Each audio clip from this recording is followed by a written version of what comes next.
What's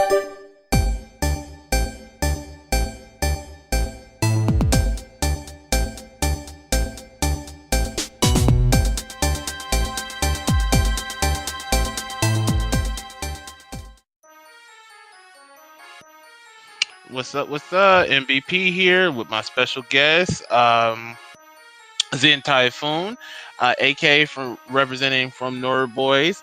We got a special video today regarding the Pokemon Direct. We briefly touched on this on the podcast, but I felt like we should go a little bit more in depth. Zen, you want to give an intro?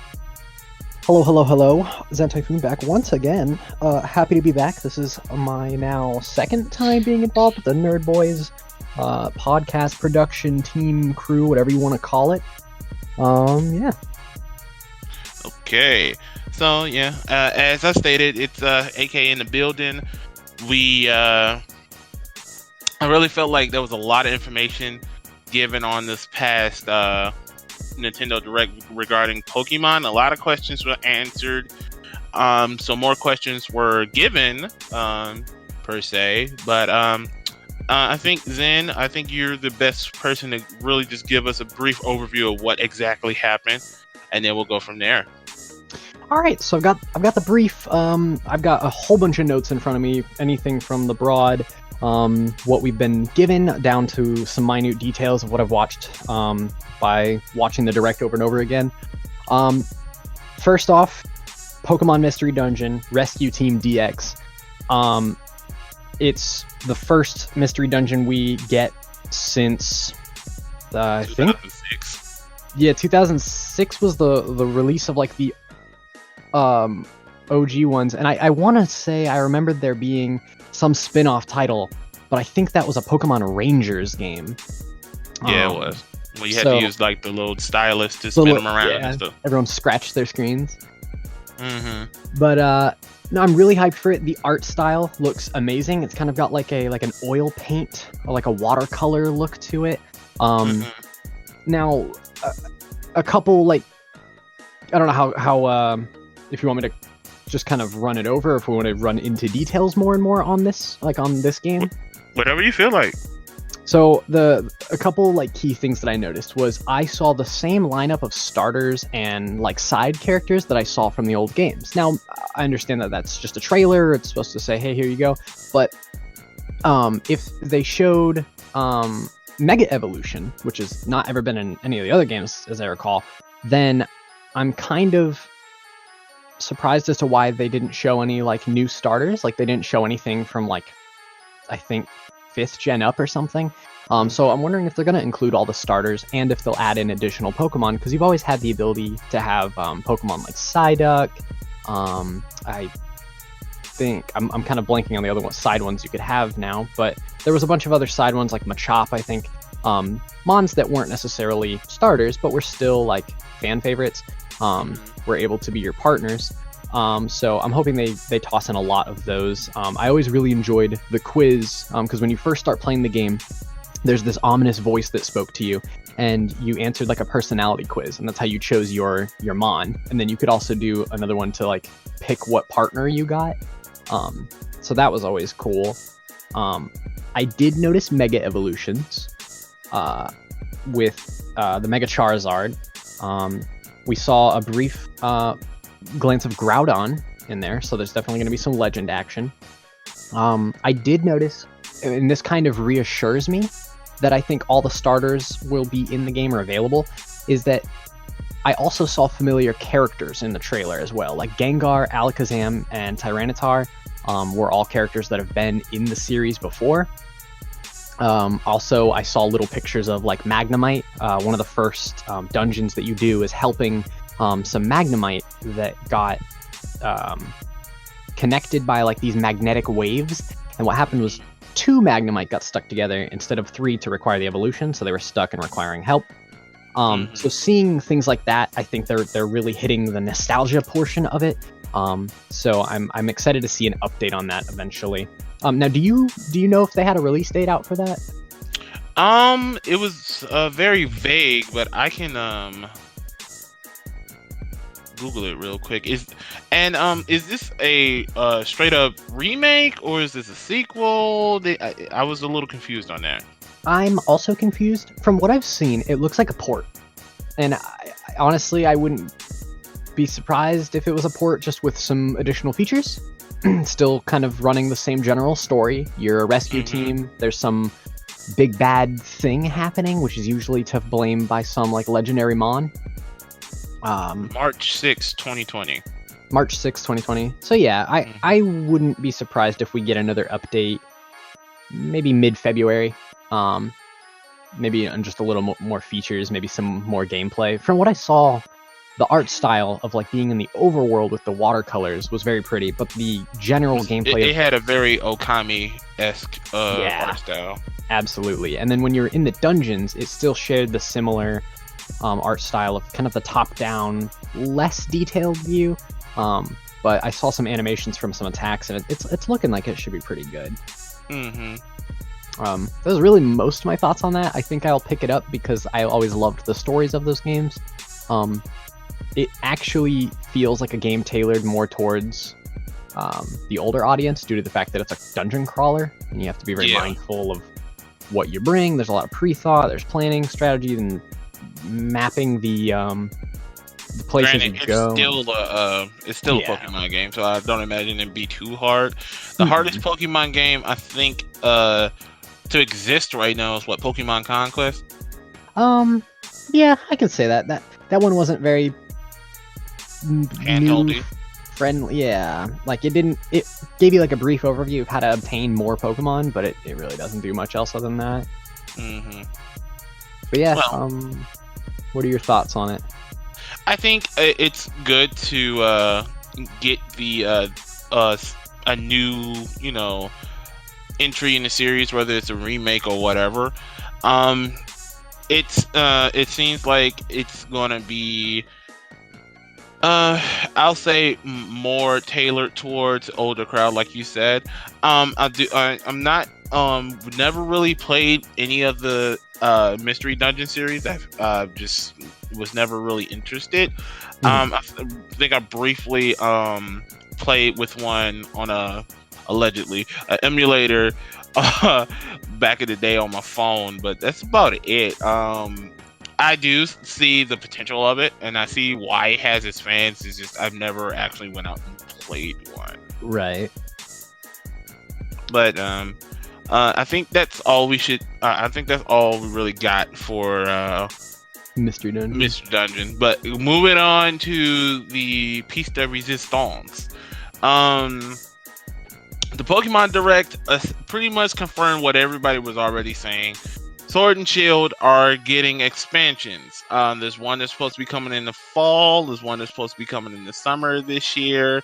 They already confirmed that over 200 existing Pokemon are coming back. I saw a few new ones. Then I'll let you run through that because I'm pretty sure you have a little bit more notes tailored to all I've got that. A whole page full of it. So I wrote it down chronologically. I went ahead and rewatched the Direct one more time as I was writing these notes.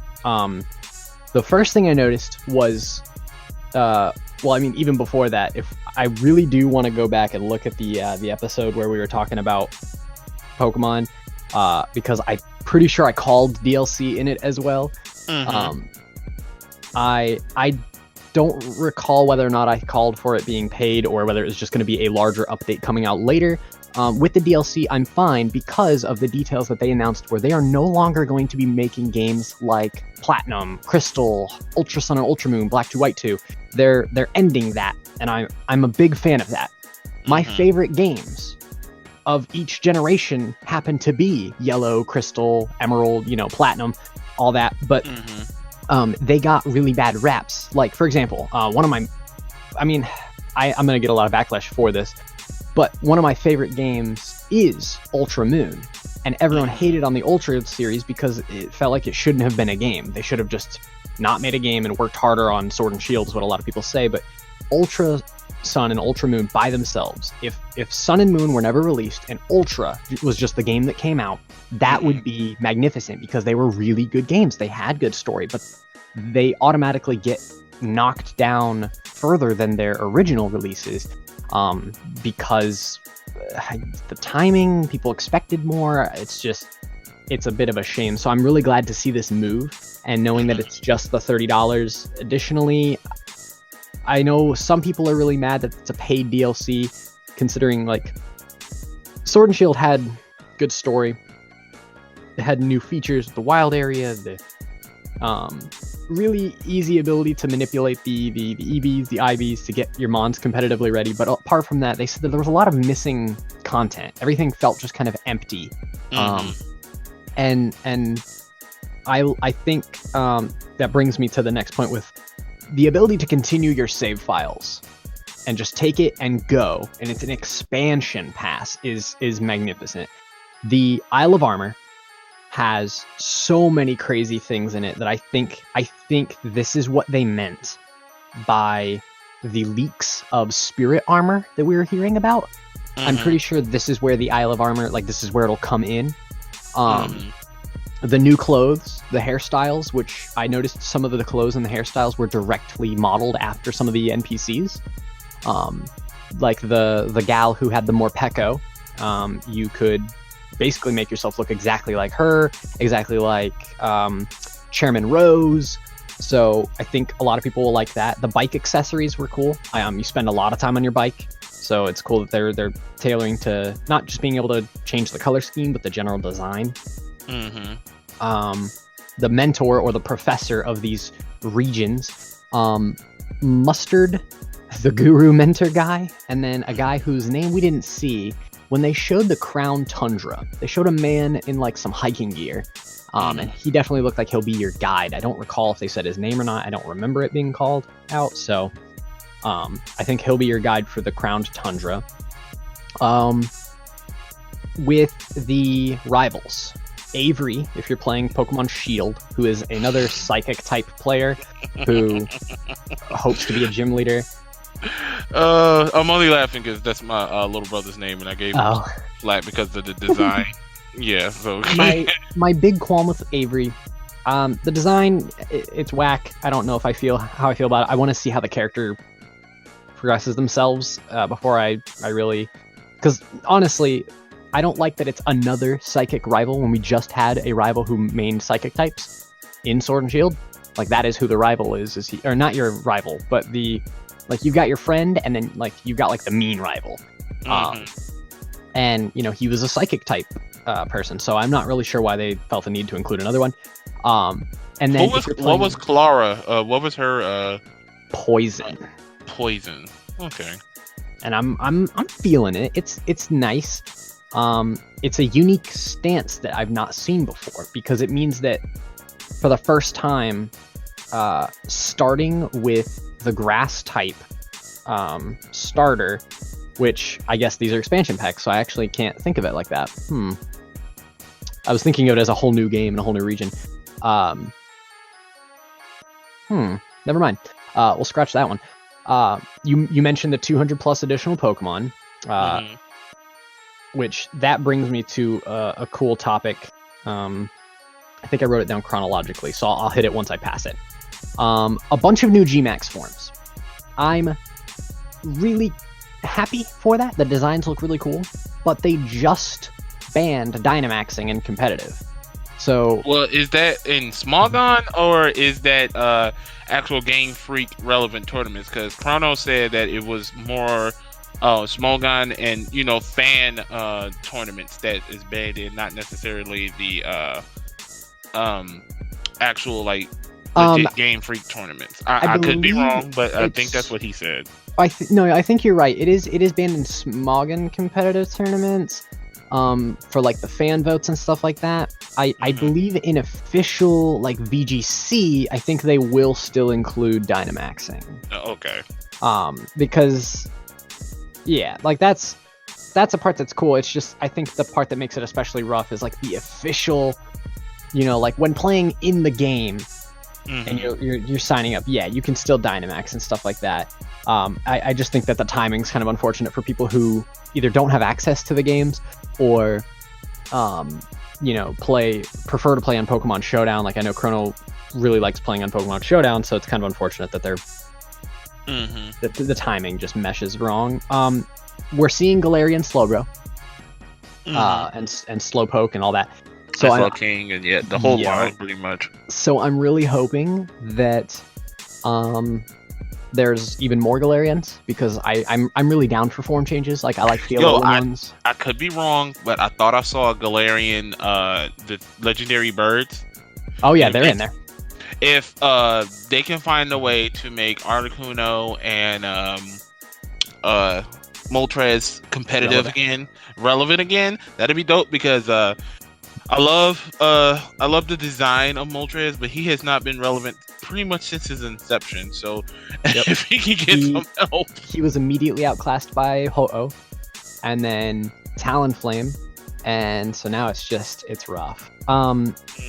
My only thing that I've seen on the, like, I'll hit the legendaries a little bit further down the list, but with the Galarian Slowpoke, I think what's going on with that one is, I don't know why the Slowpoke has like the yellow spot on its head. Like, I don't know what it dignifies, but when they showed what would be Galarian Slow King, and then they scribbled out on top of it, I could see like an angry looking face. So I'm really wondering if it's going to become, maybe Psychic Dark or something.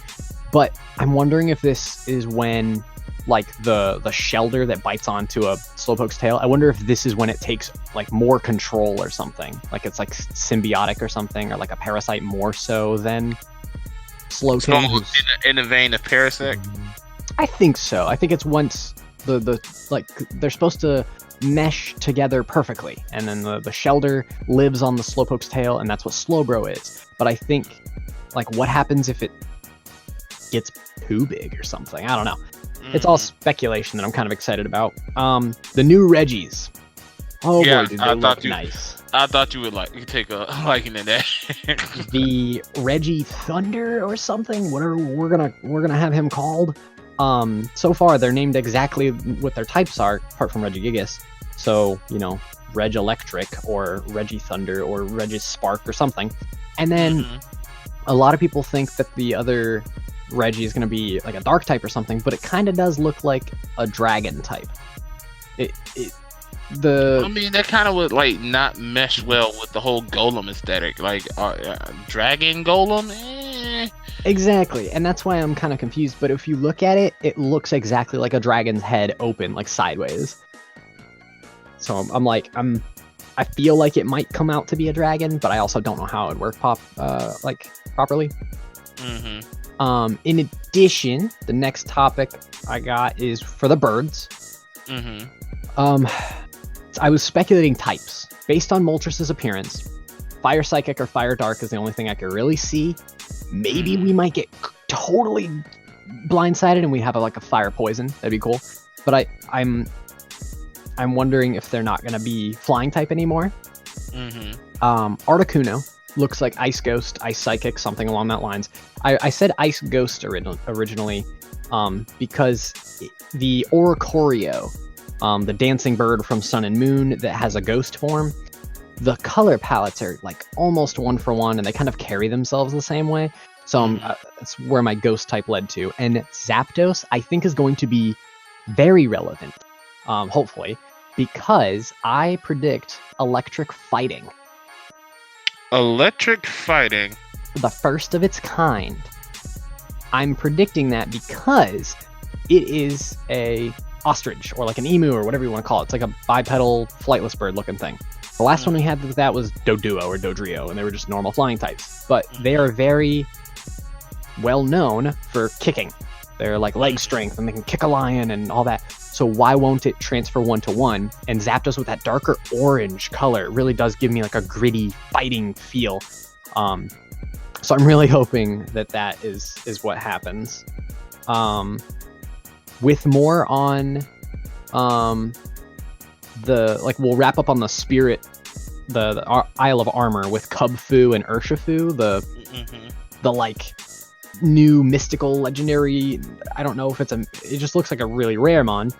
I noticed that Cubfu's forehead has a white belt on it, symbolizing that it's still new, which I really like that. With the Urshifu form changes, the single strike, which is a fighting dark type, which is all about like a really devastating attack with blinding speed. So I think it's going to have a high speed and high attack stat, maybe even high health or something. With the Rapid Strike Urshifu, the water fighting type, so Rip Poliwrath, possibly a skill link styled like user, where it learns many multi-hit kind of moves, like the Rock Blast, the Tail Slap, but maybe it'll get like its own unique ones. Version of like Double Kick or something like that. Yeah, because I think Arm Thrust hits 1 to 5 times, or 2 to 5 times, but like, I wonder if it'll get an additional one. I'm also wondering, because it said that Urshifu has a unique ability. Now, if that's just the ability to switch between those stances, then by all means, that's what it is. But if it's so unique that it can change forms and each form has its own ability, and anything happens to the Rapid Strike water fighting user, I'm actually predicting a ban. Like, I'm thinking that it's going to be higher up, like in the tier lists. But that's just like my own personal, like, I'll jot that down, and if it happens, then awesome. As for the Crown Tundra, I noticed on the laptop, so the whole theme is like digging and snow and all that. But I noticed on the laptop on one of the screens, it had Aurorus among some of the Pokemon that it was like, oh, Kingdra and Nidorino. With Aurorus and Kingdra and Nidorino and Volcarona, so the like 4 that I can remember off the top of my head. Volcarona was found in Black and White underground in like a temple. Yeah, you're right. Nidorino is a Moonstone evolution. Kingdra requires the King's Rock, and Aurorus is a fossil mon. So I'm definitely predicting like an expedition thing with all these mining helmets they're showing, and I'm thinking that's how they're going to bring all the fossils back, and that's how they're going to bring, you know, different ways other than like the people in the wild area who get you like evolution stones.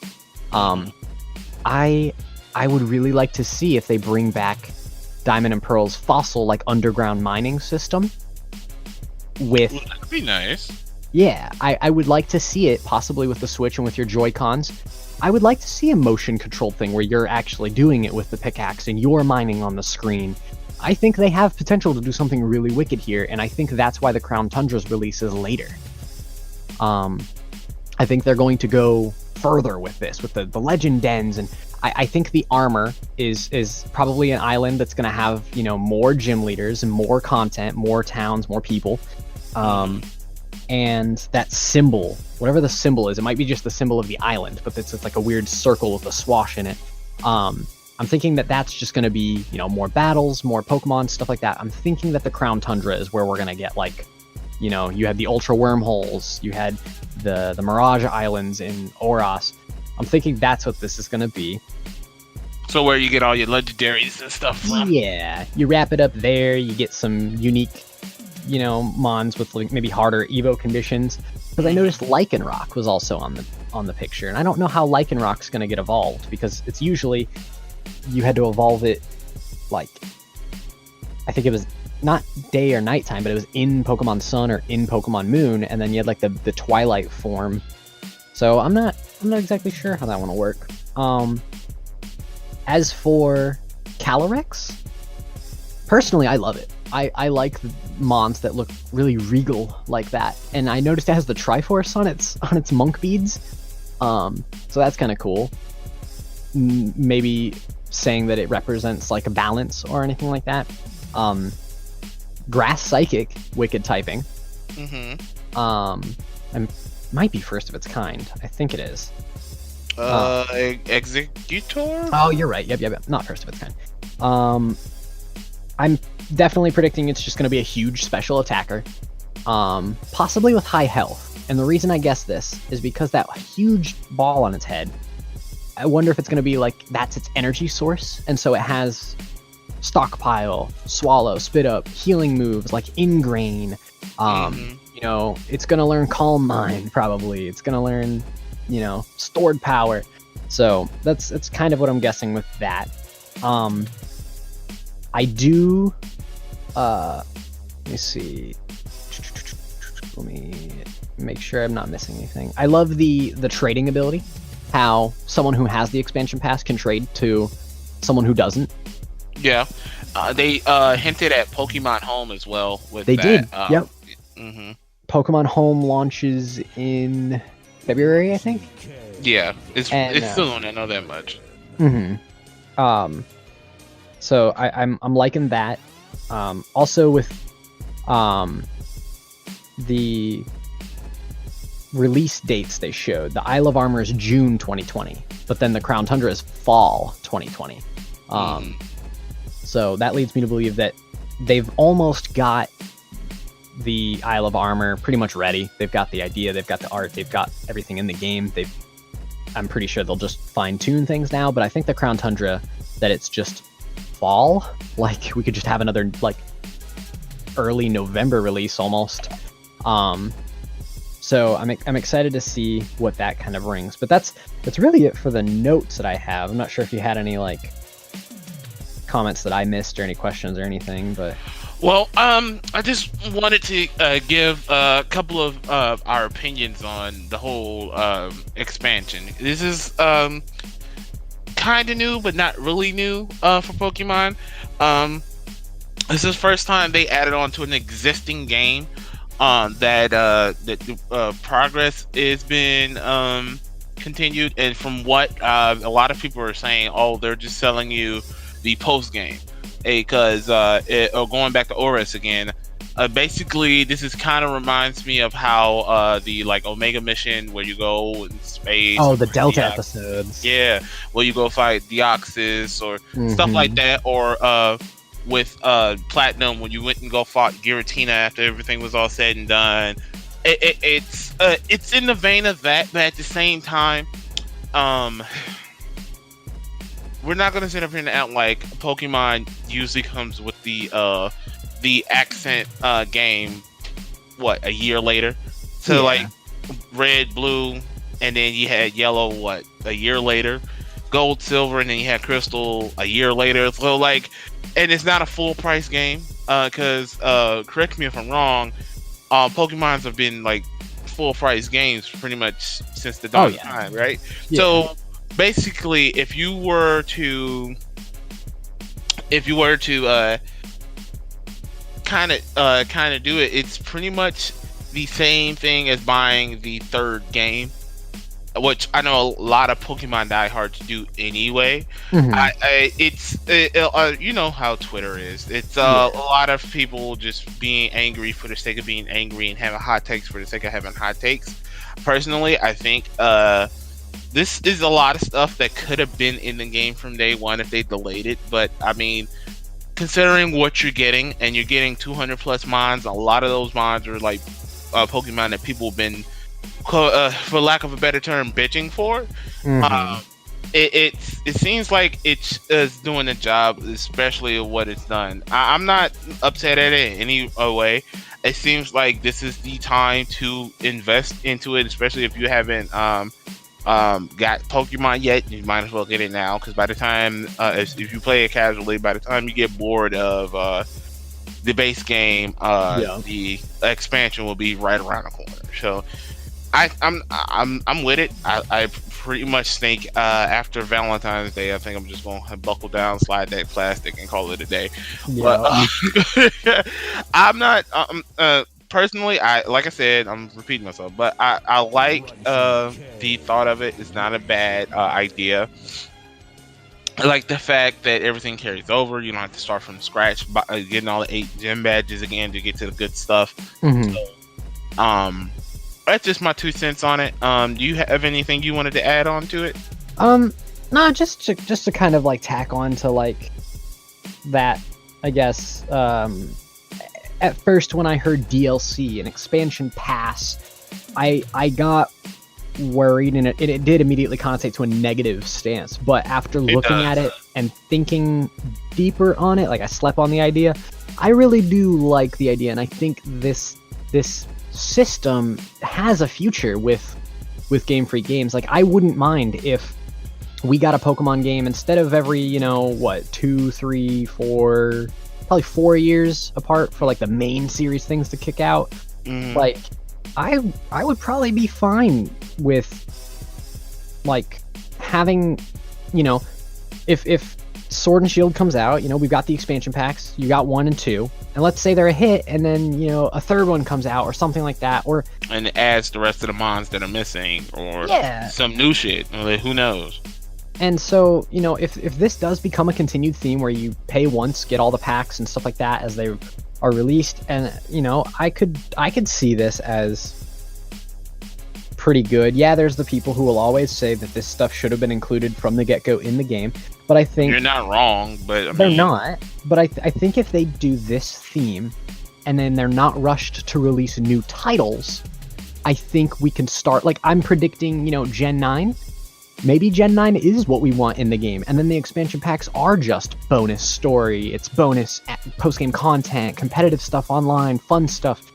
So maybe if they do have more time and these expansion packs can fill the players, because right now we're already, by November of this year, people are already going to be saying, "Oh, where's the platinum remakes? Where's the platinum remakes?" So, I could definitely see this as like a good, like, not just a marketing plan, but just overall, like, as a player, I kind of am definitely digging this. Right. Yeah.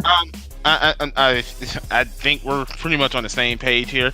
As a long-time semi-casual, I've dug into competitive, like, way back. I want to say in the X and Y days was like my most competitive scene ever. Mm-hmm. But I've always been a casual fan since Johto. Yeah. I do like the fact that we're getting forms for some of the old school mons. Like, I see Venusaur's coming back, Blastoise is coming back. The starters of this gen are getting their Gigantamax forms and stuff like that, so that's cool and everything. I don't see this as anything to hate on. If you have anything at this point that you're hating on the Pokemon on this point, I just really think you're just outgrown the series, and that's okay. Mm-hmm. But I don't see the point of, if it's not, cannibal practices that's preying on people's weaknesses. If it's not like loot boxes or anything like that, that's preying on little kids and, hey, you want that Charizard? Well, spend $5.99. It's not like that at all, and you can definitely complete the decks without getting these expansions at all, which I think was the right move. Yeah. And did they say anything about integration with Pokemon Home and the Pokebank, or are they just separated? Pokebank's done. I believe so. I think Pokemon Home is the new Pokebank. I believe it's going to work similar to Pokebank, but also Pokemon Ranch. I think, where you basically put your Pokemon on a ranch, and it was essentially a Pokemon bank, but it had a skin on it to make you feel like it was fun because you could interact with your mons in the ranch. Mm-hmm. So I think this will be basically the new Pokemon bank, and with cloud saves, like they're saying, I'm pretty sure that Home's probably here to stay for the next few years. Is there any way to get Pokemon from your DS to Pokemon Home, or they're just stuck? They're, I believe, stuck, because the thing with Pokemon Home is it has to be from, like, you can take from Let's Go and you can put it to Home. You can take from Home and then put it to Sword and Shield, but that's it on the diagram they showed. They haven't announced a way to get your DS mons up there yet, which I don't actually think they will either. Yeah, I think so. But unless you got any social medias you want to shout out, Zen, because I think we're about to call it a episode. Not really. I mean, if you ever want to play games on Discord, let me know. Comment below. No, not really. I would definitely just say, like, any last, like, tidbits, like, if you haven't completed the decks but you intend on getting these expansion packs, go ahead and grab the decks first. Now, because I can't promise that when these expansions come out, if you purchase them, then try to complete your decks, I'm wondering if it won't properly give you the shiny charm. I'm not sure, but I think that's the only, like, last tidbit I had. the little thingy that lets you get shiny Pokemon a little bit easier. Correct. Once you complete the dex, you get the shiny charm, and it increases your shiny odds.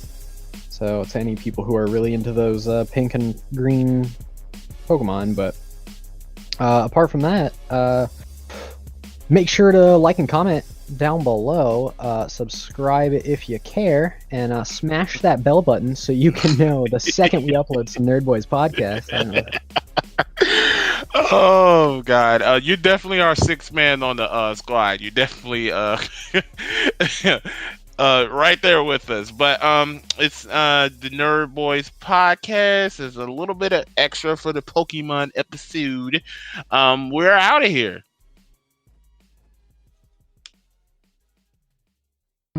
お前はもう